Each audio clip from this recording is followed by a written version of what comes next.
नमस्कार विद्यार्थी मित्रांनो, मी ज्ञानेश्वरी विदर्भ अकॅडमीच्या ऑनलाईन प्लॅटफॉर्मवरती तुम्हा सगळ्यांचं स्वागत आहे। आज आपण बघणार आहोत निर्णय क्षमता सीसॅट मधला हा पार्ट। मी तुम्हाला सांगितलं होतं की याच्यामध्ये आपल्याला शॉर्ट ट्रिक लावायची आहे, याच्यामध्ये भरपूर कन्सेप्च्युअली आपल्याला जायचं आहे, म्हणजे त्या ट्रिक्स अप्लाय करण्यासाठी माझ्याकडे जो काही डेटा आहे तो तुम्हाला लिहायचा आहे। आणि त्यासाठी आपल्याला मी असं टार्गेट ठरवलं आहे की तुम्हाला 12.5 पैकी 12.5 मार्क आले पाहिजे, कारण की आपल्याला त्याच्यात आहे ना, आपल्याकडे मटेरियल अवेलेबल आहे, त्या स्ट्रॅटेजीज अवेलेबल आहे, आपल्याकडे ट्रिक्स अवेलेबल आहे, मग वाय नॉट 12.5 मार्क आलेच पाहिजे बेटा, सगळ्यांची येणार। फक्त अख्ख्या 30 मिनिटांमध्ये तुम्हाला 12.5 पैकी 12.5 मार्क मिळणार, एवढा कॉन्फिडन्स आलेला असेल या सेशनच्या शेवटी, एवढं तुम्हाला मी नक्की सांगते। आणि सगळ्यात महत्त्वाची गोष्ट, आज आपण बघणार आहोत, कंटिन्यू करणार आहोत 2023चा पेपर। याआधी मी तुम्हाला 2023च्या पेपरमधल्या स्ट्रॅटेजीज सांगितल्या होत्या, कोणाच्या सांगितल्या होत्या, उतारे आणि बुद्धिमत्ताचे काही हायलाइटेड टॉपिक सांगितले होते। अतिशय महत्त्वाचं होतं ब्रह्मास्त्र या सेशनमध्ये, जो तुम्ही बघितला नसेल तो सुद्धा बघायचा आहे, कारण की ही पूर्ण प्री प्लॅन आपण करून जातोय। तुमची स्ट्रॅटेजी आत्तापासून वर्क करते आहे, ना की त्या परीक्षेच्या अगदी एंडिंगला।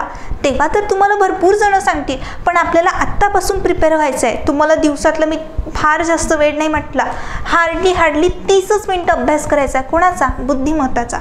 तो अभ्यास करत आहेत ना तुम्ही? आय होप तुम्ही सगळेजण बुद्धिमत्ताचा अभ्यास करत असेल। मी तुम्हाला हायलाइटेड टॉपिक सांगितले, 5-6 टॉपिक आहे, तेवढं करून जा, ॲटलिस्ट करून जा। उतारे तर आपण सांगितले, ते त्याला सिलेक्शन खूप महत्त्वाचं आहे, ते कसं कुठून होणार। आणि आज आपण बघणार आहोत निर्णय क्षमता। आणि निर्णय क्षमतामध्ये 5 प्रश्न येतात 12.5 मार्कांसाठी, आणि निगेटिव्ह मार्किंग नसते, आणि त्याच्यासाठी आपल्याला 12.5 पैकी 12.5 मार्क घ्यायचे आहेत। एकही मार्क कमी जास्त करायचं नाही। आणि सगळ्यात महत्त्वाची, याच्यामध्ये आपला 10+ आपलं टार्गेट असणार आहे की सगळ्यांना 10+ आले पाहिजे, आणि आपल्याला घ्यायची किती आहे? 12.5 मार्क। ओके, हे आपलं हायेस्ट येणार बेटा, डेफिनेटली येणार। मी तुम्हाला ज्या काही ट्रिक्स सांगेल, टिप्स सांगेल, खूप महत्त्वाचे आहे आणि खूप जास्त महत्त्वाचे आहे, त्या सगळ्या तुम्ही नोट डाऊन करा माझ्यासोबत, ठीक आहे? आता मला तुम्हाला सांगायचं आहे समजावून। आता विद्यार्थी असतात, आता विद्यार्थ्यांचं गट म्हणजे सगळे सेम टू सेम नसतात ना, कोणाकोणाला लवकर वाचता येते, कोणाकोणाला हळूहळू वाचता येते। म्हणजे एखादा व्यक्ती असतो की शार्प असतो, बस वाचलं की अंडरस्टँड होऊन जातो सगळा पॅरेग्राफ, आणि आन्सर ऑप्शन पण करू शकतो। आणि काही जण असतात की त्यांना 1-2 वेळा वाचण्याची नीड असते। हो, मग आपण काय केलेलं आहे, अशा 2ही ग्रुप्समध्ये डिवाईड केलेलं आहे की ज्यांना पटपट वाचता येतात आणि वाचलेली माहिती लवकर आकलन होत नाही, अशांसाठी पण आपण आज सांगणार आहे। ओके, चलो। आता निर्णय क्षमता, डिसिजन मेकिंग, आता त्याच्यामध्ये नंबर ऑफ्स आपल्याला काय दिलेले असतात, असे 5 क्वेश्चन दिले असतात आणि 5 टार्गेट्स दिले असतात। ते टार्गेट कंप्लीट कसे करायचे, आणि मोठे असतात, त्याला पट आकलन करता आलं पाहिजे। म्हणजे मी तुम्हाला सांगते की सगळ्यात पहिले तो काही पॅसेज आहे तो वाचत असताना, म्हणजे याचा निर्णय क्षमतेचा वाचत असताना एकाच वेळेस पहिलेपासून तो शेवटपर्यंत वाचत असताना प्रत्येक गोष्टीला एका वेळेसच आकलन होईल अशा पॅटर्ननं वाचायचा, त्याला रिपीट करायचं नाही बेटा, एका वेळेसच। आता काय होणार, पहिले सुरुवातीला तुम्ही हळूहळू वाचणार, त्याच्यानंतर पटपट वाचायला लागणार। हा तुमचं स्ट्रॅटेजी सांगते मी तुम्हाला, झालं? मग त्याला वाचण्याची एका वेळेमध्ये मला समजला पाहिजे, पहिल्यांदा वेळ लागणार, डेफिनेटली लागणार, पण नंतर नाही लागणार, हे पण नक्की। आता बघा, निर्णय हा मॅच्युरिटी दाखवणारा असला पाहिजे। आपलं वाचून झालं, आता वाचून झाल्याच्या नंतर मला त्याच्यापैकी 4 पैकी मला 1 आन्सर ऑप्शन करायचा आहे, आणि 4 आन्सर ऑप्शनपैकी 1 आन्सर ऑप्शन माझं बरोबर असेल, तो कोणचं असेल? ते 4 आन्सर ऑप्शन 1 बरोबर असेल, तो कुठलं असेल? तर तो जो पर्याय आहे, जो आपला पर्याय आहे त्याच्यामध्ये सेन्स असला पाहिजे, ज्याच्यामधनं पॉझिटिव्ह वाइब्स आल्या पाहिजे की नाही, तो आपल्याला त्याला बघितलं बरोबरच सांगतो की नाही मी त्याचं उत्तर आहे। असे क्वेश्चन असतात, तर त्याचा आन्सर पण आपल्याला त्या प्रकारे हॅम्पर करावं लागणार आहे। तर बी रेडी, मी तुम्हाला सगळे क्वेश्चन डिस्कस करू, so don't worry about that. त्याच्यामध्ये दाखवेल की कसं ॲनालिसिस करायचं, प्रॉपर करू आपण। ओके, तो निर्णय आहे ना, त्याच्यामध्ये एक ठाम निर्णय असेल की नाही, असं केल्याने असं होतंय, तर मॅच्युरिटी लेवल त्याच्यामध्ये दिसली पाहिजे आपल्याला, हे महत्त्वाचं पॉईंट। त्याच्यानंतर डिसिजन मेकिंगचे पर्याय स्वतःहून उत्तर सांगत असतात, ती भाषा ओळखा। हां, ती भाषा म्हणजे आता मी तुम्हाला सांगते, कधी कधी काय होतात ना, आता भरपूर जणांचं असं मत आहे डिसिजन मेकिंगला सॉल्व करत असताना, की जर लेंदी फॉर्मॅटचा खूप लंबा खूप सगळे वर्डिंग्स लिहिलेले आहे असं जर एखादा पर्याय दिसत असेल, तोच माझा आन्सर ऑप्शन असते. असं आहे का? नाही, असं कंपल्सरी नाही आहे की खूप मोठा आन्सर ऑप्शन दिसला पर्यायापैकी 4 पैकी मारून येऊ दे. असं नाही करायचं. त्याच्यामध्ये मॅच्युरिटी दिसली पाहिजे आणि त्याच्या पर्यायामध्ये असं असतं बेटा, काही लाइनिंग्स काही वर्डिंग्स असे लिहिलेलं असतात की त्याला बघितल्याबरोबर आपण म्हणू शकतो की यस, जे पॉझिटिव्ह सेंटेन्स सांगतात. ओके, मग तुम्हाला सगळं गोष्टी सांगणार आहे. ओके, याच्याबद्दलही डिस्कस करू नंतर. हे पण झालं आहे आपलं.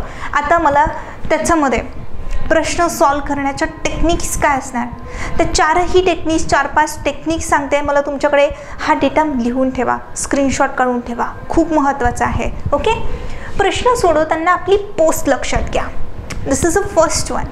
ओके, आता क्वेश्चन हॅम्पर कसे होणार, कधी कधी काय होणार, एखादा प्रशासन अधिकारी म्हणजे आपल्याला तिथे, मला एक सांगा, निर्णय क्षमता हे 5 क्वेश्चन का टाकतात? तुम्ही भविष्यात काय बनणार आहे, ही परीक्षा देऊनच तुम्ही अधिकारी बनणार आहे. अधिकारी बनत असताना तुम्हाला डिसिजन स्वतःचे घ्यावं लागेल, निर्णय घ्यावा लागेल की नाही. मग तुम्हाला टेस्ट करतात पेपरमध्ये की तुम्ही कमी वेळेमध्ये कुठल्या प्रकारे तुम्ही चांगला निर्णय घेऊ शकता. एखादं तुम्हाला कधी कधी प्रशासन अधिकारी बनवेल आणि तुम्हाला एखादी सिच्युएशन देऊ देणार. त्या सिच्युएशनमध्ये किंवा गरिबाची एखादा प्रॉब्लेम आला तुमच्याकडे, तुम्ही तो कशा प्रकारे टॅकल आउट करणार, ही झाली तुमची, याला म्हणतात पोस्ट. आता मला सांगा, एखादा अभियंता देऊन देणार, कार्यकारी अभियंता बनलेले आहे, कधी कधी अधिकारी बनलेले आहे, जिल्हा अधिकारी बनलेले आहे, कलेक्टर बनलेले आहे, कधी कधी एखादा पोलीस बनलेले आहे. अशा वेगवेगळ्या काय होणार, पोस्टिंग्स तुम्हाला तिथे दिलेल्या असणार आणि त्या पोस्टिंगच्या अकॉर्डिंग तुम्ही तिथे प्रशासन अधिकारी आहात आणि त्या अधिकारी बनून तुम्ही कुठला निर्णय घेता त्या सिच्युएशनसाठी, हा मोस्ट मॅटर करणार आहे. तर तुम्हाला एक अधिकारी बनायचं आहे आणि ती एक डोक्यामध्ये मेंटॅलिटी तयार करायची आपल्याला. ओके, की मग काय करायचं, ती पोस्ट आहे ना, त्या पोस्टवरती स्वतःला ठेवायचं. ओके, जर आपण तिथे स्वतःला ठेवलं तर खूप जास्त आपल्याला हेल्प होणार की आपण तिथे पटपट आकलन करू शकू. ठीक आहे, चलो. त्याच्यानंतर एक्स्ट्रीम डिसिजन सहसा टाळावे. म्हणजे तुम्ही सपोज करा की तुम्ही पोलीस अधिकारी बनलेले आहात त्या प्रश्नामध्ये. ओके, पोलीस अधिकारी बनत असताना आता तुम्ही सिंगम मूवी पण बघितलेला आहे, ॲक्शन्स मूवी बघितलेल्या आहे की जे पोलीस अधिकारी असतात ते डायरेक्ट काय करतात, डायरेक्ट शूटच करतात. एखादा कोणी गुन्हेगार दिसला किंवा गुंड वगैरे दिसला, गुंड मवाली असतात, त्याला डायरेक्ट शूटच करून टाकतात. तसं आपल्याला करायचं आहे का? असे डिसिजन आपण पोलीस म्हणून घेणार आहेत का? नाही, तिथे आपल्याला पोलीस अधिकारी बनवलेला आहे. सो ते काय असतं, एक ते रियालिटी आणि हे ॲक्शन्स फिल्म याच्यामध्ये खूप जास्त डिफरंट असतो. ते फक्त पिक्चरमध्ये चांगलं वाटते, तसं डिसिजन आपण रिअल लाईफमध्ये घेऊ शकतो का बेटा? नाही ना. तर हे आपल्याला रियालिटी, डार्क रियालिटी सगळं आपल्याला डोळ्यासमोर ठेवून आपल्याला काय करावं लागणार आहे, डिसिजन्स आपल्याला घ्यायचे आहेत. ओके, चलो. मग हे आपल्याला एक्स्ट्रीम डिसिजनबद्दल मी तुम्हाला सांगितले की कशा पॅटर्नने घ्यायचं आहे, की बस दिसला गुंडा की त्याला मारलंच पाहिजे असं घेणार का? नाही. प्रश्न सोडवताना भावनिक होऊ नये, हा एक महत्त्वाचा फॅक्टर असणार आहे तुमच्यासाठी. की एखादा क्वेश्चन माहिती आहे का, क्वेश्चनमध्ये असे सेंटेन्स लिहून दिलेले असतात की असं मनाला हळहळ वाटायला लागतं.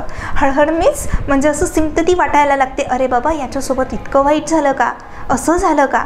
मग तिथे आपण ते परीक्षा राहिली बाजूला आणि तिथे असा सिम्पथी दाखवण्याचा निर्णय आपण तिथे घेणार का? नाही.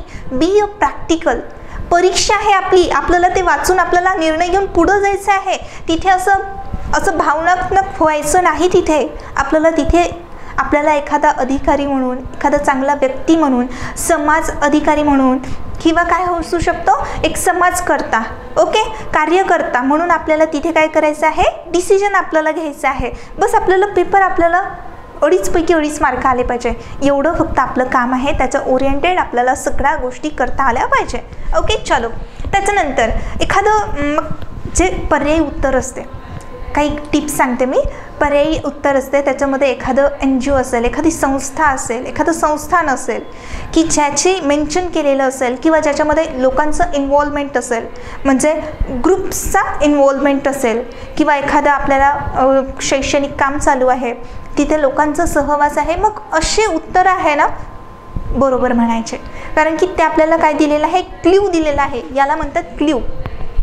ओके, सो अशा प्रकारचं क्ल्यूसुद्धा तुम्हाला लक्षात घेणं अपेक्षित आहे.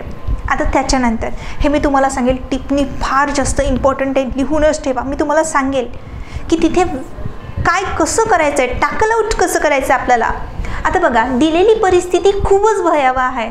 आता बघा, एखादा आपल्याला परिस्थिती देऊन दिलेली आहे, आपण तिथे सामाजिक कार्यकर्ता आहे. ओके, एखादी परिस्थिती दिली आणि भयंकर डिफिकल्ट सिच्युएशन आहे आणि मला त्याला सॉर्ट आऊट करायचं आहे आणि त्याच्या अकॉर्डिंग मला निर्णय घ्यायचा आहे. आणि ती असं असू शकते की आपण एखादा कलेक्टर असू शकतो आणि एखादा समोरचा गरीब व्यक्ती असू शकते, त्याच्यावरती खूप अन्याय झालेले आहे, त्याने खूप काही भोगलेलं आहे आणि आपल्या डोळ्यासमोर असं सत्य परिस्थिती आपल्याला दिसत आहे त्याची, आणि जे काही लोक आहे त्याला समर्थन करत आहे, म्हणजे त्याच्या अपोजिट पार्टीमध्ये आहे, ते त्याचं शोषण करत आहे. मग अशा सिच्युएशनमध्ये कसं डिसिजन घेणार, तर आपण त्याच्या अकॉर्डिंग घेणार. ओके, त्याच्या अकॉर्डिंग, पण किती %? असं 10% केसेसमध्ये आपण घेऊ शकतो. पण आपण एक अधिकारी म्हणून कोणावरती दया दाखवून, ओके, हा दयाचा फॅक्टर इथे आपलं जास्त मॅटर करत नाही बेटा, कारण की आपण इथे काय आहे, अधिकारी आहे आणि आपल्याला प्रॅक्टिकलच निर्णय घ्यायचा आहे. ओके, प्रॅक्टिकलच, आणि बाकीच्या 90% केसेसमध्ये आपल्याला प्रॅक्टिकलच आपल्याला निर्णय घ्यायचा आहे. आपण त्याचा खूपच आपण सिम्पथी दाखवू दे, त्याला आपण खूप दया दाखवू दे, मग असं करू शकतो का? नाही. पण काही केसेसमध्ये आपण करू शकतो. ओके, ठीक आहे, एक्सेप्शनल केसेस. चलो, हे तुम्हाला समजलं. आणि मला आता हे सांगायचं आहे, एक भ्रष्टाचार मी इथे वर्ड का लिहिले आहे, टिप्पणीमध्ये अशी वर्डिंग्स का लिहिले आहे तुम्हाला वाटत असेल, तर हे फार जास्त इम्पॉर्टंट वर्डिंग्स आहे. लक्षात घ्या, भ्रष्टाचार.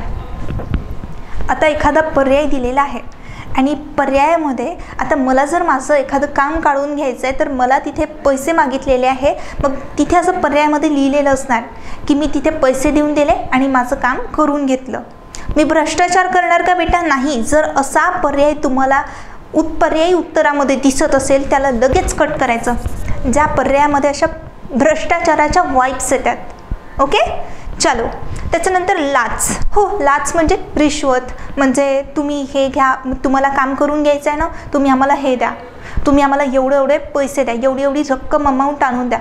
लाच. असं करणार का आपण? नाही. आपल्या स्वतःच्या फायद्यासाठी, ओके, आपण एक अधिकारी आहे आणि स्वतःच्या फायद्यासाठी आपण दुसरं काही कोणाला लाच देऊन, कोणाला हे करून हे करणार का आपण? नाही. असे पर्यायी उत्तरं जर तुम्हाला दिसले, त्याला लगेच कट करायचं. हे झाले क्ल्यू. त्याच्यानंतर संबंध. आपल्याला एखादं काम करायचं होतच नाही आहे, तिथे दिलेल्या पॅरेग्राफमध्ये की तुम्हाला एखादं बिल्डिंग बांधायची आहे, बिल्डिंग बांधत असताना तुम्हाला काही कागदपत्र गोळा करायचे, आपण सगळं सबमिट केलेलं आहे कार्यालयामध्ये, पण तरीही आपल्याला परवानगीच मिळत नाही आहे, कन्स्ट्रक्शन उभं करण्याची आपल्याला परवानगीच मिळत नाही आहे. मग मधातले लोक म्हणतात की तुम्ही एवढी रक्कम द्या. आपल्याकडे ती रक्कम पण देऊ शकत नाही आपण तर एवढं नाही आहे आपण, मग ते करू शकत नाही, रक्कम देऊ शकत नाही. मग अशा वेळेस माझे म्हणजे सपोज करा मी आहे आणि मला एखादी कन्स्ट्रक्शन बिल्डिंग उभी करायची आहे, मग मी पैसे देऊ शकत नाही पुढच्या व्यक्तीला, मग मी माझे कोणीतरी कलेक्टर आहे, जिल्हा अधिकारी आहे, जे माझ्या ओळखीचे आहे, त्यांच्या अंतर्गत त्या ऑफिसमधले काही अधिकारी आहे माझ्या ओळखीचे, त्यांच्या मदतीनं मी त्यांना सांगून माझं काम करून घेईन. असा भ्रष्टाचार मी करेल का? नाही. असं सुद्धा काही वेळेत दिलेलं असतं की राजकीय नेता जो आहे तो माझा मोठा भाऊच आहे, त्याला सांगून त्यांच्याकडून मी काम काढून घेईन. असा भ्रष्टाचार करेल का? नाही. म्हणून मी इथे हे सुद्धा लिहिलेलं आहे संबंध. राजकीय नेत्यांसोबत संबंध असू शकतो की ते माझ्या ओळखीचे आहे, ते माझे असे लागतात, मग त्यांच्याकडून काम करून घेणार नाही. आपण काय करणार आहे, आपलं पर्यायी उत्तर 100% राईट असणार आहे. त्याच्यासाठी ज्या काही क्ल्यूज लागतात, ज्या काही हे लागतात, ते मी सगळं लिहून दिलेलं आहे. एखादा अधिकारी ओळखीचे आहे, त्यांच्या मदतीने आपण काम करून घेणार, म्हणजे लिगली नाही, इनलिगल आपण काम करून घेणार. असं करणार का? नाही. सो ह्या सगळ्या टिप्पणी लिहून घ्या आणि डोक्यामध्ये टासून ठेवा, आत्ताच बघून घ्या, कारण की जेव्हा क्वेश्चन येणार हा डाटा तुमच्यासाठी खूप जास्त इम्पॉर्टंट ठरणार आहे, कारण की डायरेक्ट आपण आन्सर ऑप्शन शूटच करून टाकू. चलो बेटा, आता हे सगळं मी तुम्हाला समजावून सांगितलं. हा डाटा, जेवढा काही डाटा होता, ओके. थोडा फास्ट सांगितलं असेल, ज्यांना फास्ट झालं त्यांनी हळू करून घ्या, कारण की डेटा इट्स अ मस्ट बेटा. आता इथून आपली नेक्स्ट पायरी चालू झालेली आहे 2023चा पेपरचं ॲनालिसिस. आणि ते करत असताना मी तुम्हाला हळू सांगेल, मी तुम्हाला फास्ट अजिबात सांगणार नाही, कारण की मला माहिती आहे हे 5 क्वेश्चन तुम्हाला अख्खे बाकीच्या सगळ्या पेपरच्या क्वेश्चनला टॅकल आउट तुम्हाला करायचं आहे. ह्या 5 क्वेश्चनला इथे बघायचं, बाकीच्या पेपरचे क्वेश्चन तुम्ही स्वतः सॉल्व करायचे बेटा, सगळ्या टिप्पणी लावून. ओके, चलो, त्या ओरिएंटेड मी तुम्हाला शिकवेल, ठीक आहे. आणि त्याला अंडरस्टँड कसं करायचं ह्या गोष्टीसुद्धा मी तुम्हाला सायमल्टेनियसली सांगतच चालणार आहे. आता बघा, राज्य सरकारच्या नियामक विभागाकडून परवान्याची गरज असलेल्या तुम्ही नवा व्यवसाय सुरू करण्याची जोखीम घेऊन त्या दिशेने प्रयत्नशील आहात, ठीक आहे. म्हणजे एक व्यवसाय सुरू करायचा आहे आणि मग त्याच्यासाठी परवानगीसुद्धा घ्यायची आहे आणि मग त्याच्यासाठी आपण प्रयत्नशील आहे. एकूण वर्ड बाय वर्ड चालते आहे मी, ओके. त्यासाठी सर्व प्रक्रियात्मक औपचारिकता पूर्ण करून आणि आवश्यक कागदपत्रासह तुम्ही अर्ज दाखल केलेला आहे. कशासह? आता हा पॅसेज वाचत असताना हायलाइटेड वर्ड्स हायलाइट करा. आवश्यक कागदपत्र म्हणजे आपण इथे आवश्यक कागदपत्र, लागणारे कागदपत्र आपण सबमिट केलेले आहे आणि मगच आपण परवानगी मागतो आहे. ओके, चलो. आता बघा, याच्यामध्ये अर्ज सादर करून महिने लोटले म्हणजे भरपूर, म्हणजे आपण अर्ज सादर केला, आपण परवानगीसाठी खूप सगळे महिने निघून गेले, तरीही परवाना तुमच्या हाती आलेला नाही, त्यांनी आपल्याला परवानगी काही दिलेली नाही आहे. ओके, या विलंबामुळे व्यावसायिक संधीचे होणारे नुकसान म्हणजे आता माझाच व्यवसाय आहे, तिथे स्वतःला अज्यूम करायचं आहे माझा व्यवसाय आहे आणि माझ्या व्यवसायामध्ये त्याच्यामुळं काय होत आहे, नुकसान होत आहे. विलंबामुळे व्यावसायिक संधीचे होणारे नुकसान म्हणजे ज्या काही मला अपॉर्च्युनिटीज येत आहे. सपोज माझा एखादा बिझनेस आहे, बिझनेस सपोज करा साड्यांचा बिझनेस आहे, मग साड्यांच्या बिझनेस मला चालू करण्यासाठी परवानगी लागेल की नाही, मला कंपनी तयार करावी लागेल की नाही, ते मशिनरीज ठेवण्यासाठी, ते चालू करण्यासाठी मला परवानगी घ्यावं लागेल की नाही. मग ती मला परवानगीच दिलेली नाही आहे, तर मी साड्या विकू शकेल का बेटा? माझं जे मटेरियल आहे ते मी इम्पोर्ट करू शकेल का? नाही करू शकेल, मी सप्लायच करू शकणार नाही. मग त्यामुळं काय होतं, माझ्या कंपनीचा लॉस होत चाललेला आहे.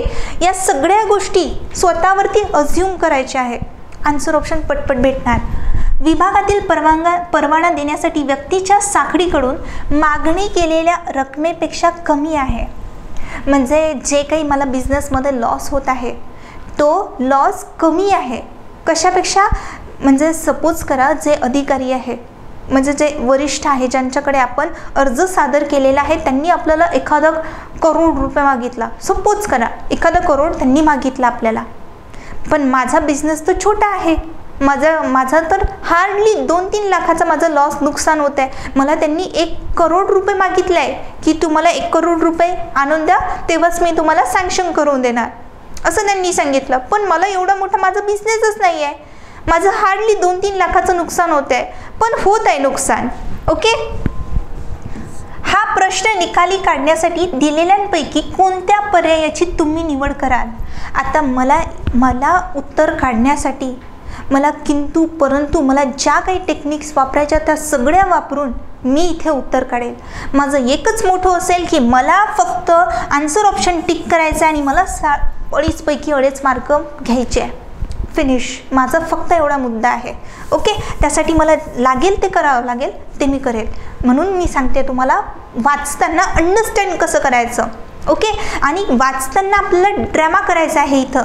ओके, ड्रामॅटिकली. म्हणजे मी आता काय केलं, तुम्हाला सांगितलं की नाही माझं तर असं बिझनेस आहे, साडीचा बिझनेस आहे माझा आणि 1 करोड रुपये मला मागितलेला आहे. हा काय झाला, ड्रामा ओरिएंटेड. चला, म्हणजे तुम्हाला पटपट त्याचे आन्सर ऑप्शन भेटणार. ओके, आणि सगळ्या गोष्टी अंडरस्टँड पण होणार. चलो बघा, कदाचित कोणत्याही अवैध बक्षिसाची अपेक्षा करणार नाही अशी आशा बाळगून संयमाने विभागातील कोणत्याही वरिष्ठ अधिकाऱ्याची लवकरात लवकर परवाना देण्यासाठी मनधरणी कराल. ओके, हा एक पर्याय मला सुटेबल वाटतो, योग्य वाटतो का? थांबा, वाचूया आपण. व्यवसायासाठीची गुंतवणूक म्हणून वेळ वाया न घालवता व्यवसाय सुरू करण्यासाठी मागणी केलेली रक्कम द्याल. मला सांगा, त्यांनी 1 करोड रुपये मागितला मला, मी देणार का त्यांना लाच म्हणून? नाही. मी तुम्हाला आधीही टिप्पणीमध्ये सांगितलेलं आहे, जर मला भ्रष्टाचार, लाच असे वर्ड, मग याच्यामधून कशाची वाइब्स येते बेटा की लाच, मी लाच देणार का? अजिबात देणार नाही. मग असे निगेटिव्ह सेंटेन्स लगेच कट करायचे. याला ओळखता आलं पाहिजे, त्याच्यासाठीच मी तुम्हाला शिकवतेय. आपल्याला नुसतं आन्सर ऑप्शन टिक करून पुढे जायचं का? नाही, मला शिकवायचं आहे की कसं ओळखायचं त्याला.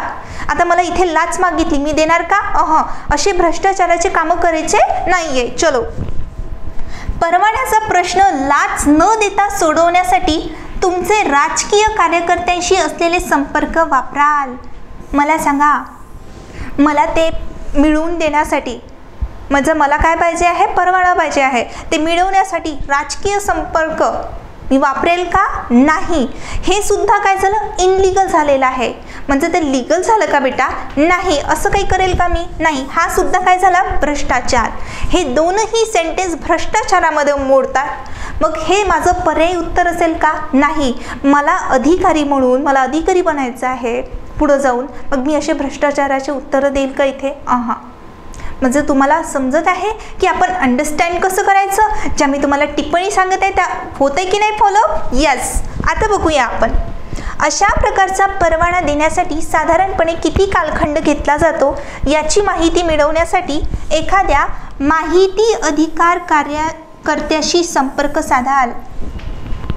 आता बघा, याच्यामध्ये आपल्याला पहिलं आणि चौथं मला मोस्ट प्रॉबेबल वाटत आहे, पण कुठलं ॲक्युरेट असेल आणि मला 2.5 मार्क देऊन जाईल याच्यामध्ये ही एक शंका आहे.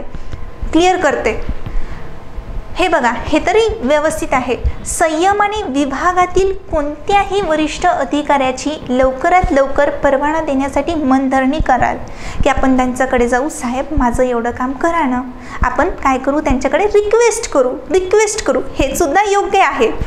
पण आपण कोणत्याही वरिष्ठ अधिकाऱ्याकडे जाऊ शकतो का बेटा? म्हणजे यांचं काही डिपार्टमेंट असेल ना, या डिपार्टमेंटमध्ये जाऊ, मग तिथे आपण त्यांना रिक्वेस्ट करू, हो ना? तर मग मला जिथे मी अर्ज सादर केला आहे त्याच अधिकाऱ्याकडे जाणार ना, मी कोणत्याही वरिष्ठ अधिकाऱ्याकडे जाणार का? नाही. मग पण बघा, आता इथे बघा, परवाना देण्यासाठी आता बघा याच्यामध्ये की खूप वेळ झालेला आहे, मला परवानगीच मिळालेली नाही आहे, पण मला काय पाहिजे आहे? आता मला त्याचा शोध घ्यायचा आहे. ते शोध घेण्यासाठी सगळ्यात पहिले मी काय करेल की या म्हणजे सँक्शन करण्यासाठी मला परवाना मिळवण्यासाठी मला किती वेळ, कमीत कमी किती वेळ लागतो, एवढ्या वेळेमध्ये तुमचं काम होऊन जायला पाहिजे. मग सगळ्यात पहिली इन्क्वायरी काय करेल? मी हेच करेल आणि मग मी माहिती अधिकार कार्यकर्त्यांशी संपर्क साधेल. यस ना बेटा? म्हणजे इथे आपल्याला हे सुद्धा दिलं आहे, अधिकाऱ्याचं नाव सुद्धा दिलेलं आहे. म्हणजे most right answer option 4. Yes, 2.5 mark भेटणार. हे सगळं मी तुम्हाला एवढं सगळं सांगितलं कशासाठी? बाकीचे क्वेश्चन लावण्यासाठी. ओके, चलो बघूया. आपल्याला दिलेलं आहे, अधिकाऱ्यांनी निश्चित केलेल्या नियमानुसार कर्मचाऱ्यांना शासकीय निवासस्थानांचे वाटप करणाऱ्या विभागाचे प्रमुख म्हणून तुम्ही काम करत आहे. म्हणजे आता इथे आपल्याला अधिकारी आहे आणि प्रमुख आहे, प्रमुख अधिकारी म्हणून आपल्याला इथे बनवलेलं आहे. मग अशा प्रकारेच आपल्याला निर्णय घ्यायचा आहे. आता सिच्युएशन काय आहे ती आपण अंडरस्टँड करू. एका गटाने तुमचा कार्य अहवाल तयार करणाऱ्या वरिष्ठाकडे, म्हणजे इथे काय करणार? मी इथे आता अधिकारी बनलेली आहे. माझ्या वरिष्ठांकडे काय केलेलं आहे? विशिष्ट व्यक्तीला ते राहत असलेल्या इमारतीत ती आरक्षित गटातील असल्यामुळे राहण्यासाठी जागा देऊ नये. म्हणजे ते काय आहे? म्हणजे लोअर कास्टचे आहे म्हणून त्यांना राहण्यासाठी जागा देऊ नये अशी विनंती केलेली आहे. कोणाकडे? माझ्या वरिष्ठाकडे. मग मला सांगा, आता त्याच्या ओरिएंटेड आपल्याला निर्णय घ्यायचा आहे. अप्रत्यक्षपणे तुमच्या वरिष्ठाने तुम्हाला त्याची विनंती मान्य करण्याची सूचना केली. म्हणजे माझे जे काही वरचे सिनियर आहे त्यांनी काय केलेली आहे? सिनियर अधिकारी आहे, त्यांनी काय केलेली आहे की मला विनंती केली की तुम्ही यांचा निर्णय अशा प्रकारे जे आहे त्यांना तिथे राहू देऊ नका अशी विनंती केलेली आहे. मात्र संबंधित निर्णयाच्या परिणामाला पूर्णपणे तुम्हीच जबाबदार असाल असा इशाराही दिलेला आहे. आणि वरून हे सुद्धा मला सांगितलेलं आहे की तुम्ही जे काही निर्णय घ्याल हा तुमचा वैयक्तिक निर्णय असेल, हा पूर्ण परस्पर जबाबदारी तुमचीच असेल असंही मला सांगितलं. कोणी? माझ्या वरिष्ठ अधिकाऱ्यांनी. ठीक आहे, असं सांगितलं आहे. आता बघा, पुढच्या काही महिन्यात तुमची बढती अपेक्षित आहे, म्हणजे प्रमोशन होणार आहे पुढच्या काही महिन्यामध्ये. 1-2 महिन्यामध्ये माझं प्रमोशन पण होणार आहे. आता प्रमोशन कोणावरती डिपेंड करतं? आपले वरिष्ठ अधिकारी असतात, त्यांच्या हातामध्ये असतं. त्यांना पाठवावं लागतं की ही जी व्यक्ती आहे ही काम फार छान करत आहे असं तेव्हा पाठवतात की नाही? हो, त्यांचंही काम असते. मग मला सांगा, आता बढोतरी होणार आहे, त्यांचं काम पण त्यांनी आपल्याला सांगितलं आहे की अशी अशी व्यक्ती आहे, तिला तुम्ही घर राहण्यासाठी देऊ नका, हे मला सांगितलं आहे. आणि हे पण सांगितलं, तिसरी सिच्युएशन, की जर काही आलं तर परस्पर संबंध तुम्ही जबाबदार राहणार, मी राहणार का नाही असं त्यांनी असं पण सांगितलं. सगळ्या बाजूने आता घेरले गेलेलं आहे. आणि आता आपल्याला निर्णय काय घेणार तो बघू आपण. दिलेल्या परिस्थितीला दिलेल्या कृती पर्यायातून तुमची निवड कोणती असेल? आता 4 पैकी मला एक आन्सर ऑप्शन निवडायचं आहे की जे माझ्यासाठी अतिशय राईट असेल. बघूया. पुढील काही महिन्यातच तुम्हाला बढती अपेक्षित असल्यामुळे वरिष्ठांच्या सूचनेचा स्वीकार करण्यापलीकडे तुमच्याकडे अन्य पर्याय उरलेला नाही.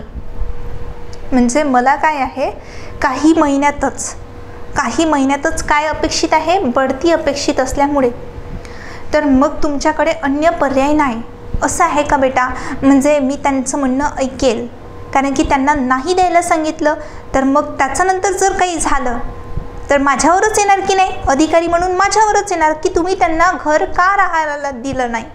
ओके, म्हणजे हे पर्याय इथेच चुकीचा, कारण की याच्यामधून निगेटिव्ह वाईब्स येत आहे. पॉझिटिव्ह वाटतं का? नाही ना. चलो, नियमानुसार संबंधित कर्मचाऱ्याला जागेचे वाटप करून तुम्ही कोणत्या परिस्थितीत वाटपाचा निर्णय घेतला आहे याबाबत त्यांना किंवा तिला सावध कराल. यस, म्हणजे त्याला जागेचं वाटप करेल. हो ना, त्यांचं नाव आलेलं आहे की नाही लिस्टमध्ये? मग अकॉर्डिंग टू लिस्ट त्याला त्याचं जागा देऊन देईल की हो बाबा तुमची जागा आहे, तुम्ही घ्या इथे. पण त्याला पुढला हे पण सांगेल समजावून की मी हा निर्णय कुठल्या याच्या सिच्युएशनमध्ये घेतलेला आहे, की मला कशा प्रकारे माझ्या सिच्युएशन्स होत्या आणि त्याच्या अकॉर्डिंग मी हा निर्णय घेतलेला आहे. ओके, आता बघा, संबंधित कर्मचाऱ्याला परिस्थिती सांगून तुम्हाला बढती मिळेपर्यंत त्याला व तिला थांबण्याची विनंती कराल. आता माझ्या फायद्यासाठी मी दुसऱ्यांचं नुकसान करेल का बेटा? नाही ना. हे असा भ्रष्टाचार मी करेल का? नाही, याला भ्रष्टाचार म्हणतात. असं करेल का मी? नाही. माझा फायदा बघून मी करेल, अजिबातच नाही. आता बघा, कोणताही निर्णय न घेता व्यक्तीला काही जास्त काळ वाट पाहण्याची विनंती करत राहाल. आता मला सांगा, त्या व्यक्तीला तू वाट बघ बाबा, येतेस तुमचं. बाकी सगळ्यांना मिळालं, सगळ्यांना राहण्याची जागा मिळाली, त्याला एकट्यालाच नाही मिळाली. कारण की तो काय आहे? लोअर कास्टचा आहे. म्हणून असं करणार का आपण? त्याच्यावरती जागती करणार का? नाही, असं नाही करणार. हा पण भ्रष्टाचारामध्येच येतो. म्हणजे आपल्या भाषेमध्ये भ्रष्टाचार. मग एकच मला काय वाटते आहे, मला आपल्याला हा निर्णय कसा वाटते आहे? योग्य वाटते आहे. म्हणजे आन्सर ऑप्शन काय होणार? Second is the most predictable answer option. 2.5 mark भेटून जाणार. मला सांगा, या सेंटेन्समध्ये जसा भ्रष्टाचार लपलेला असतो आणि बस तेवढा आपल्याला ओळखायचा आहे की कशा प्रकारे हा करता येईल आपल्याला आणि 2.5 मार्क काढता येईल. बस एवढं बघायचं. आता बघा, तुमचा एक सहकारी एका प्रकल्पाचा प्रमुख म्हणून काम पाहत होता. म्हणजे माझ्यासोबत ऑफिसमध्ये काम करणारे जे काही अधिकारी आहे ते एक प्रमुख म्हणून काम बघत होते. काही दुखण्यामुळे त्याला किमान पुढचे 2 महिने तरी काम करणे शक्य होणार नाही. म्हणजे त्याला काय झालेली आहे? मेडिकल इंजुरी झालेली आहे आणि तो 2 महिने कामावरच येऊ शकत नाही. ओके, विभागाच्या प्रशासकीय प्रमुखाने तुमच्या सध्याच्या कामाबरोबरीने या प्रकल्पाचे प्रमुख म्हणून जादा काम करावे अशी तुम्हाला विनंती केलेली आहे. आता या विभागाचे जे काही प्रमुख आहे त्यांनी काय केलेली आहे? मला विनंती केली. ओके, मी पण अधिकारीच आहे त्यांच्यासोबत काम करणारा.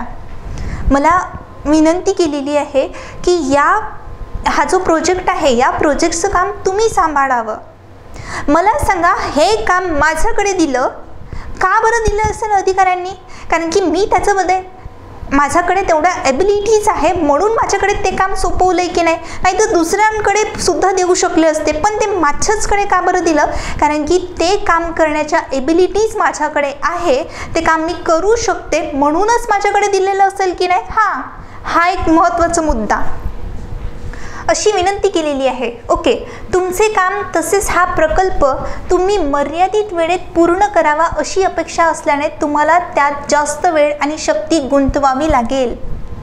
आता मला सांगा, त्या प्रकल्पाचं काम आलेलं आहे, मला काम करायचंच आहे, सोबतीला तो प्रकल्पाचा प्रमुख म्हणून सुद्धा मला काम करायचं आहे. मग त्याच्यासाठी मला एक्स्ट्रा एफर्ट्स द्यावे लागतील की नाही? यस. पुढे दिलेल्या पर्यायातील तुमचा यासाठीचा प्रतिसाद कुठला असेल? आता बघा, ते काम अतिशय महत्त्वाचं होतं. तो प्रकल्प वेळेत होणं फार महत्त्वाचं आहे आणि प्रकल्प वेळेत होणं आणि योग्य व्यक्तीच्या मार्गदर्शनाच्या खाली होणं हे पण एक इम्पॉर्टंट फॅक्टर आहे की नाही? म्हणूनच त्यांनी जे वरिष्ठ अधिकारी होते त्यांनी माझी निवड केली की नाही? कारण की माझ्या सहकार्याची तब्येत खराब झाली. मग मला माझी निवड का केली? कारण की माझ्याकडे तेवढ्या ॲबिलिटीज आहे म्हणून केलेली आहे. आता याच्या अकॉर्डिंग निर्णय घ्यायचा आहे. ओके, तुमचे सध्याचे काम तुम्हाला पूर्णपणे व्यस्त ठेवत असल्यामुळे ते जादाचे काम स्वीकारणे तुम्हाला शक्य नाही. अरे बाबा, त्यांनी आपल्याला एवढं ट्रस्ट दाखवलं, एवढा विश्वास आपल्यावरती दाखवला, मग त्या विश्वासाला भंग करणार का आपण? तुम्ही तुमच्या दुसऱ्या सहकार्याचं नाव सुचवाल आणि ती या कामासाठी अधिक लायक असून तुमच्या तुलनेत तिच्याकडे कमी कार्यभार आहे असं सांगाल. मग मला सांगा, या कामासाठी हा व्यक्ती फारच चांगला करू शकतो, मी नाही करू शकत असं मी सांगेल का?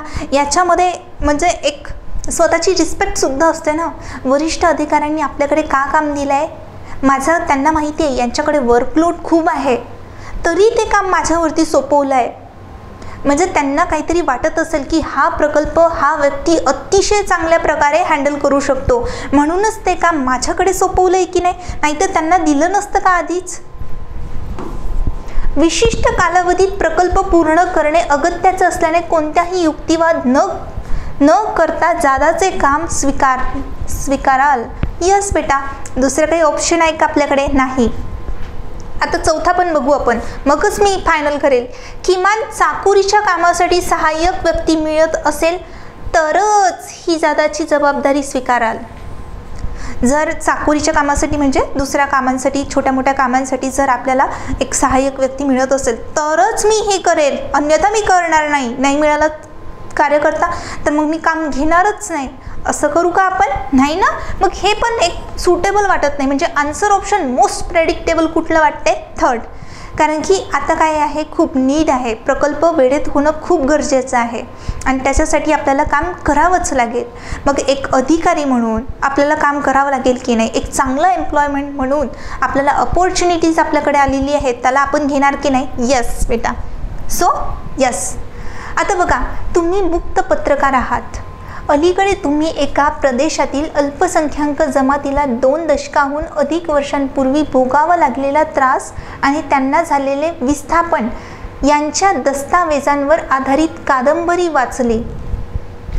म्हणजे आता मी एक पत्रकार आहे आणि ते पत्रकार असताना मी काय केलेलं आहे, म्हणजे एक दलित समाज आहे, ओके, अल्पसंख्याक जमातीला 2 दशकांहून, म्हणजे एक अल्पसंख्याक समाज आहे ज्याला काय झालं आहे, 2 दशकांवरून अधिक काळ लोटून गेलेला आहे.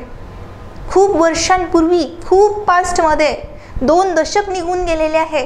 त्यांना जो काही त्रास झाला होता, त्यांच्यावरती जे काही बितली होती, त्यांना काय करावं लागलं? हे बघा, विस्थापन करावं लागलं. त्यांना त्रास झाला होता.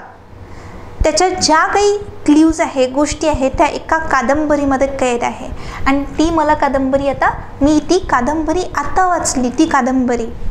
आता बघा, तुम्ही या अल्पसंख्याक जमातीतील आहात, म्हणजे मी सुद्धा, आता मी ही कादंबरी वाचत आहे, मी पत्रकार आहे, मी सुद्धा ह्याच कॅटेगरीची आहे, अल्पसंख्याक कॅटेगरीची आहे. आता बघा, या विस्थापनाच्या वास्तवाशी आणि दोन्ही जमातीच्या लोकांनी भोगलेल्या हलाखीशी तुम्ही चांगल्यापैकी परिचित आहात. म्हणजे मला आता माझ्या कॅटेगरीमध्ये माझे जे काही पूर्वज होऊन गेलेले आहे त्यांच्यावरती कुठला अत्याचार झाला हे मला सगळं माहिती असेल की नाही, कारण की मीच बिलॉंग करते त्या कॅटेगरीला, हो ना. म्हणजे सत्य परिस्थिती मला सगळी काही माहीत असणार. आता बघा, परिचित आहात, तुमच्या मते लेखिकेने तिच्या लेखन कौशल्याचा यशस्वीपणे वापर करून तुमच्या जमातीची पिळवणूक करणारे आणि किती क्रूर होते यावर भर दिला आहे. आता मला सांगा, आता ज्या व्यक्तीने, ज्या लेखिकेने ती कादंबरी लिहिली होती, त्या लेखिकेनं तिचं कौशल्य दाखवलं. म्हणजे काय केला, मिर्च मसाला लावून, मस्त ड्रामा करून, खूप जास्त एवढीशी गोष्ट होती एवढी मोठी करून सांगितली. आपल्या भाषेमध्ये मिर्च मसाला लावून, चांगलं मसाला वगैरे लावून सांगितलं की नाही नाही हे असंच होतं, नाही नाही त्यांच्यासोबत असंच केलं. अशा प्रकारे त्यांनी जास्त रंगून रंगून गोष्टी सांगितल्या. एवढी होती, हातभर होती, एवढी मोठी करून सांगितली, अशी गोष्ट सांगितली त्या कादंबरीमध्ये. ओके, त्यामुळे व्यापक समाजाच्या लोकांना तुमच्या जमातीने भोगलेल्या हालांची दखल घ्यायला लावण्यात कादंबरी यशस्वी ठरलेली आहे. म्हणजे ज्यांनी अत्याचार केलेले होते, म्हणजे त्या कादंबरीमध्ये ज्या काही थॉट्स लिहिलेल्या होत्या, असे पसरून सांगितलं होतं, तर ती यशस्वी ठरलेली आहे आणि ती फेमस पण झाली. यस, असंच झालेलं असेल म्हणजे ती फेमस झाली. पण हे सर्व अर्धसत्य आहे. ते पूर्ण सत्य आहे का? नाही, अर्धसत्य आहे. म्हणजे त्याच्यामध्ये मिर्च मसाला टाकला, म्हणजे मला सांगा, साधी भाजी होती, मिर्च मसाला टाकली, स्पायसी झाली की नाही? मग मला सांगा, ते अर्धसत्य झालं की नाही? ती गोष्ट, कादंबरीची गोष्ट अर्धसत्य झालं की नाही? यस, हे तुम्हाला माहीत आहे. ओके, आता मला सांगा, हे तुम्हाला अस्वस्थ करते आहे की तुम्ही यावर विविध माध्यमातून प्रकाशित करण्याचा लेखातून तुम्ही, आता मला सांगा, आता हे सगळं अर्धसत्य आहे, काही गोष्टी सत्य आहे, काही गोष्टी असत्य आहे त्या कादंबरीमधल्या. आता मी एक पत्रकार म्हणून मी कुठला निर्णय घेणार त्या कादंबरीच्या, म्हणजे काय होणार बघेल. आता बघा, निवडक दस्तावेज वापरून सर्वसामान्य समाजाकडून सहानुभूती मिळवण्यासाठी पीडितांची स्थिती पीडणाऱ्यांच्या तुलनेत पूर्णपणे वेगळी व त्यापेक्षा बिकट आहे असा प्रसार करण्यासाठी सादरीकरण कराल का? मी पत्रकार म्हणून नाही. असं करेल का बेटा? नाही. तेव्हाची परिस्थिती वेगळी होती आणि मला सांगा, काळ कधीचा होता? 2 दशकाहून अधिक वर्ष निघून गेलेले आहे. ते पास्टमध्ये होतं. प्रेझेंटमधली सिच्युएशन सांगितली आहे का? नाही, पास्टमधली सांगितली. म्हणजे खूप 2 दशक निघून गेलेले आहे. आता तशी परिस्थिती आहे का? नाही. आताच्या परिस्थितीला अनुरूप होऊन मी पत्रकार कुठला आहे? या सिच्युएशनमधला आहे. ते 2 दशक निघून गेलेले आहे. मग तेच गोष्ट मी आता धरून बसेल का? नाही. आता तर आपल्याला किती सगळे हक्क मिळालेले आहे. प्रत्येक व्यक्तीला त्याला स्वातंत्र्य जगण्याचा त्याला हक्क मिळालेला आहे. त्याच्यावरती कोणीही पिळवणूक करू शकत नाही आताच्या काळामध्ये, हो की नाही? येस. मग मला सांगा, असा घेणार का मी निर्णय? नाही. आता बघा, तरी अल्पसंख्याक जमात विस्थापित झाली तरीही पिळवणूक करणारे नालायक ठरवले गेलेले बहुसंख्य जमातीचे सदस्य गुन्हेगार नाहीत आणि दोन्ही जमातीच्या, हे बघा, गुन्हेगार नाहीत आणि दोन्ही जमातीच्या संकुचित पुढाऱ्यांकडून त्यांची दिशाभूल झाली होती, ही वस्तुस्थिती निवडक दस्तावेजांचा पुरावा देऊन सादर कराल. मग जर असं केलं तर भांडणच लागून जायचे आहे. म्हणजे समाजवाद, धर्म असं असतात की नाही, ते वाद असतात की नाही, तेच एक्सप्लोर होऊन जाणार. मग असं करणार का? असं निर्णय घेणार का आपण? नाही. असं पुरावे आपण सादर करू का? नाही. भांडण लागेल असं आपण काही करणार आहोत का? नाही. चुकीचा, निगेटिव्ह, पूर्णपणे निगेटिव्ह. बघा, पिळवणूक करणारे हक्क व आदर गमावण्याबरोबरीने रोजचा त्रास, दुर्दैव आणि निराशाग्रस्ततेचे बळी ठरले आहेत, ही वस्तुस्थिती निवडक दस्तावेज वापरून सादर कराल. नाही ना बेटा, ही पण नाही करेल आपण. आता बघा, द्वेषभावाचा उद्रेक टाळण्यासाठी, आता बघा, हा उद्रेक टाळण्यासाठी या 2 जमातीचे सदस्य, म्हणजे ज्यांची पिळवणूक झाली आणि ज्यांनी पिळवणूक केली, असे 2 समाजाचे जमातीचे सदस्य दीर्घ कालखंडानंतर, आता बघा, दीर्घ कालखंडानंतर 2 शतकांपूर्वी झालेलं होतं तसं आता झालेलं आहे का? नाही. 2 दशकांहून अधिक काळ त्याला चालला गेलेला आहे. दीर्घ कालखंडानंतर स्वतःच्या पीडितत्वाच्या कथनासंदर्भात आता प्रेझेंटमध्ये स्वतःची कशा प्रकारे व्याख्या करत आहेत याच्या दस्तावेजाकडनं वास्तव सादर कराल, हो ना? आता मला सांगा, याच्यामध्ये मला आताची वास्तविकता नेमकी काय आहे ती सादर करणं योग्य ठरेल की नाही मला? कारण की मला सांगत आहे 2 दशकांपूर्वी होऊन गेलेली गोष्ट आहे, पण आता प्रेझेंटमध्ये दोनही जातीचे लोक कसे वागत आहे एकमेकांसोबत हे सादर करणं जास्त बेटर असेल की नाही? कारण की याच्यामध्ये द्वेष भावनेचा उद्रेक टाळण्यासाठी आपणच हे करतोय की नाही? आता आपल्याला सगळे मूलभूत हक्क मिळालेले आहे, सगळ्यांना स्वातंत्र्य जगण्याचा हक्क सुद्धा मिळालेला आहे. आताच्या काळात असं चालते का बेटा? नाही, आताच्या याच्यामध्ये नाही चालत, कारण की प्रत्येकाला अधिकार आहे. म्हणून आन्सर ऑप्शन काय असेल? चौथं माझं राईट आन्सर ऑप्शन असेल. हे सगळे आन्सर ऑप्शन आपण कशाच्या अकॉर्डिंग घेतो आहे की याच्या ओरिएंटेड घेतो आहे. म्हणजे मला एक नागरिक म्हणून, कधी आपण नागरिक बनू, काही बनू शकतो आपण, कधी समाज अधिकारी बनू शकतो, काही अधिकारी म्हणून, सगळं व्यक्ती बनून आपल्याला डिसिजन्स घ्यायचे आहेत. चलो आता बघा, जिल्ह्यातील पारितोषिकांसाठी अंतिम फेरी निवडलेल्या अध्यापकांच्या मुलाखतींसाठी गठीत केलेल्या समितीचे शिक्षण अधिकारी म्हणून तुम्ही सदस्य आहात. अध्यापन अध्ययन प्रक्रिया व तिची अध्ययनार्थींच्या व्यक्तिगत व सामाजिक विकासावर झालेल्या परिणामासंबंधीच्या अध्यापकांच्या दस्तावेजांचे तुम्ही विश्लेषण करत आहात. ओके, महत्त्वाचं. आता मला सांगा, शिक्षण अधिकारी, आता येथे मला निवड कशाची झाली आहे? मला निवड शिक्षण अधिकारी म्हणली आहे मी आता या क्वेश्चनमध्ये. आता बघा, अध्यापन अध्ययन प्रक्रिया आणि तिची अध्ययनार्थीची व्यक्तिगत आणि सामाजिक विकास झालेल्या परिणामासंबंधीच्या अध्यापकांच्या दस्तावेजांचे तुम्ही विश्लेषण करत आहात. व्यक्तिगत आणि सामाजिक विकासावर म्हणजे पर्सनल आणि प्रोफेशनल लाईफवर त्या दस्तऐवजांचा काय परिणाम झालेला आहे हे मला शोधायचं आहे.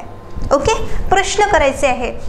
आता बघा, या दस्तावेजातून जाताना तुम्ही त्यांच्या कामासंबंधीचा शोध घेण्याचे प्रश्न रचत आहात. म्हणजे त्यांनी जे काही शिकवलेलं आहे त्याचं पर्सनल आणि प्रोफेशनल लाईफवरती काय हे झालेलं आहे, म्हणजे काय प्रभुत्व पडलेलं आहे, प्रभाव पडलेला आहे, याच्याबद्दल मला क्वेश्चन करायचे आहेत. बघा, तंत्रज्ञानाचे आकलन असलेल्या व्यक्तीची जळदुमळ पाहत असताना तुम्हाला अध्यापन अध्ययन प्रक्रिया व संबंधित अध्ययनार्थी गटावर झालेल्या परिणामाचे एकही दस्तावेजन सापडलेले नाही. मला इथं कुठल्याही प्रकारचं काही मला प्रूफ सापडलेलं नाही आहे. चलो आता उदाहरणार्थ हे बघा, डॅफोडिल्स ही कविता शिकण्यासाठी त्या अध्यापकाने ई स्वयं अध्ययन ई सेल्फ लर्निंग, ओके, साहित्य, बघा, ई सेल्फ लर्निंग मटेरियल विद्यार्थ्यांपर्यंत, याला ई सेल्फ लर्निंग मटेरियल असं म्हणतात, विद्यार्थ्यांपर्यंत कसे पोहोचले याविषयी माहिती लिहिलेली आहे. आणि तुम्ही त्यांना प्रश्न कसा कराल? ओके, जर ते त्यांच्यापर्यंत कसं पोहोचलं, कसं डिलिव्हर केलं, त्याच्याबद्दल आपल्याला क्वेश्चन विचारायचं आहे. आणि क्वेश्चन मी कसा विचारेल? ठीक आहे, अध्यापकांना मला क्वेश्चन करायचं आहे. ठीक आहे, इकडे बघा, कोणते प्रयोजन समोर ठेवून तुम्ही ई स्वयं अध्ययन साहित्य रचले आणि या अध्ययनाच्या निष्पत्तीची चाचणी तुम्ही कशी घेतली? आता मला इथे कुठलंही दस्तऐवज सापडलेलं नाही आहे, मला कुठलंही प्रूफ सापडलेलं नाही आहे, म्हणूनच मला हा प्रश्न त्यांना विचारायचा आहे. ओके, बघूया, बघू आपण आता सेकंडला बघू. आपण अध्यापकांना काय करणार आहोत? क्वेश्चन विचारू की तुमच्या शालेय व महाविद्यालयीन शिक्षणादरम्यान तुम्ही अनेक कविता शिकला असाल. ते म्हणतील यस. आणि तुमच्या व्यक्तिगत आणि व्यावसायिक जीवनात, बघा, व्यक्तिगत आणि व्यावसायिक जीवनात या कविता अध्ययनाने कोणते प्रयोजन साध्य झालेले आहे? आता मला महत्त्वाचं काय होतं की जे काही शिकवलेलं आहे, ओके, जे काही शिकवत आहे, ई लर्निंगद्वारे काय झालं पाहिजे? विकास झाला पाहिजे. म्हणजे त्याचा त्याचा इफेक्ट तुमच्या पर्सनल लाईफवर आणि प्रोफेशनल लाईफवरती कसा पडला हेच मला महत्त्वाचं आहे की नाही सेंटेन्स. येस बेटा. तुमच्या शालेय आणि महाविद्यालयीन शिक्षणादरम्यान तुम्ही अनेक कविता शिकला असाल आणि तुमच्या व्यक्तिगत म्हणजे पर्सनल लाईफवरती आणि व्यक्तिगत व्यावसायिक जीवनात म्हणजे प्रोफेशनल लाईफवरती या कवितेचा अध्ययनाने कोणते प्रयोजन साध्य झाले हे विचारेल की नाही मी. डेफिनेटली विचारेल बेटा. हेच माझा आन्सर ऑप्शन असेल. मला पुढे बघण्याची नीटसुद्धा नाही आहे. कारण की जे काही तुम्ही शिकवत आहात त्याचा कशांवरती हे बघा अध्ययनार्थींवरती दिलेला आहे. अध्ययनार्थी व्यक्तिगत आणि सामाजिक विकासावर झालेल्या परिणामासंबंधीच्या अध्यापकाच्या दस्तऐवजे तुम्ही विश्लेषण करत आहात. या सेंटेन्सनं सेम टू सेम सेंटेन्स मला पाहिजे आहे. भेटलं की नाही बेटा. हे तुम्हाला काही क्ल्यूज होते. मला जेवढं पॉसिबल झालं तेवढं मी तुम्हाला सांगण्याचा पुरेपूर प्रयत्न केलेला आहे आणि हे 5 क्वेश्चन एवढं लेंदी फॉर्मॅटमध्ये सांगण्याचा तोच एक मागचा मोटो आहे की तुम्हाला एवढं मी तुम्हाला सांगितलं याच्या अकॉर्डिंग तुम्हाला उरलेले सगळे क्वेश्चन सगळ्या पेपरचे लावता आले पाहिजे आणि 12.5 पैकी 12.5 मार्क घेता आले पाहिजे. तुम्ही जेव्हा प्रॅक्टिस करेल तेव्हा तुम्हाला खूप खूप हेल्पफुल ठरेल. असंच माझा व्हिडिओ आहे. मागच्या वर्षी घेतला होता पण मी तेव्हा 2022चं एक्सप्लेनेशन केलं होतं. सो तुम्ही तो सुद्धा बघू शकता. डिसिजन मेकिंगचा निर्णय क्षमताचा तो सुद्धा 2022चा आहे. ओके. एक पेपर एक्सप्लेनेशनचा आणि तुम्हाला सगळे क्वेश्चन सॉल्व करायचे आहे. आणि आता मी तुम्हाला पुढच्या सेशनमध्ये हा तर झाला. आता याच्यामध्ये आपल्याला कमीत वेळेमध्ये पटपट आकलन कसं करायचं, पॅरा रीड कसा करायचा, पॅराग्राफ रीडिंग्सच्या काही टेक्निक्स आहेत त्या टेक्निक्स मी तुम्हाला सांगेल. ओके. चलो बेटा. थँक्यू. भेटूया आपण नेक्स्ट सेशनमध्ये.